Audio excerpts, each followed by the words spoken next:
I've seen too many people rush out the door with a budget TV that looks good on the box, only to find the picture looks flat, the motion looks choppy, and the whole thing feels like a compromise after a month of streaming. That regret curve is real, especially when you're trying to stretch a living room upgrade across a family budget. Link is in the description if you want to check the product details on Amazon. And in this video I'll walk through whether the 77-inch LG C3 actually feels like a smarter purchase instead of another cheap and cheerful mistake.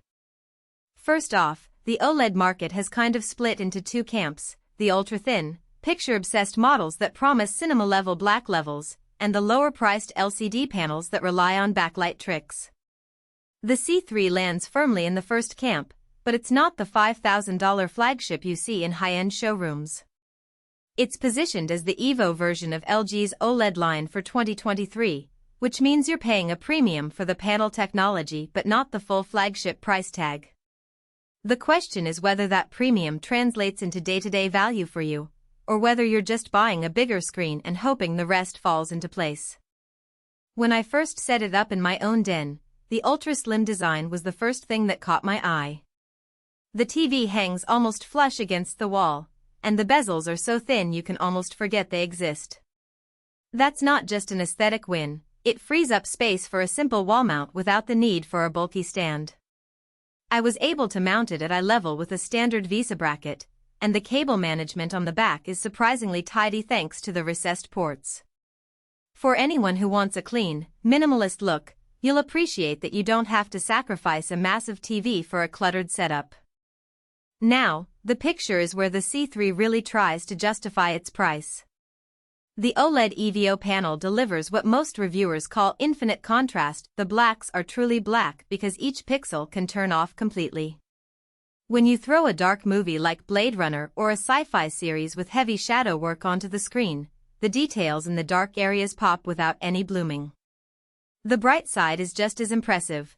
The EVO label refers to a newer phosphor that pushes peak brightness higher than older OLEDs, so HDR content feels punchier. I watched a Dolby Vision sample on Netflix and the highlights didn't wash out, instead they seemed to bloom naturally, keeping the overall scene realistic. But there's a practical trade-off that can catch new OLED owners off guard. Because each pixel is its own light source, static UI elements, think news tickers or channel logos, can cause a faint image retention if left on for hours. LG's built-in pixel shift and log luminance reduction help a lot, and in normal viewing habits I didn't notice any burn-in after a couple of weeks. Still, if you're the type who leaves the TV on a static menu or a gaming HUD for marathon sessions, you'll want to be mindful of that and perhaps use the built-in screensaver or turn off the TV when you're not actively watching. Gaming was another real-world test that matters for a lot of buyers these days. The C3 advertises ultimate gaming and, after plugging in a next-gen console, the response was immediate. The TV supports HDMI 2.1 features like 4K at 120 Hz, variable refresh rate, VRR, and auto low latency mode, ALLM. What this means in plain English is that when you fire up a fast-paced shooter, the input lag feels negligible. I measured it at around 10 milliseconds, which is on par with dedicated gaming monitors. The motion handling is also smooth. The OLED's fast response time eliminates the ghosting you sometimes see on LCD panels. If you're a competitive gamer, the C3 gives you the visual fidelity of a TV with the responsiveness of a monitor, all while still looking gorgeous for movies. On the smart side, the TV runs WebOS 23, LG's own operating system, which feels snappy after the initial setup.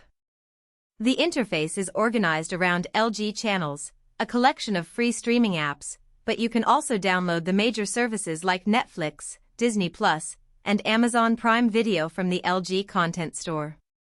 Voice control works through both Alexa and Google Assistant, which is handy if you already have a smart speaker ecosystem.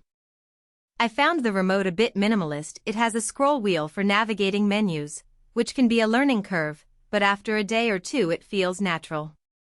One hidden downside is the lack of a dedicated kids mode that some other brands bundle in. You'll need to set up parental controls manually if that's a concern. So, who should actually buy this 77-inch OLED?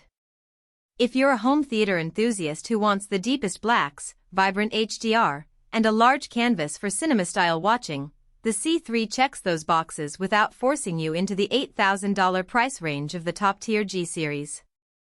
It also makes sense for gamers who need HDMI 2.1 support and low input lag, especially if you already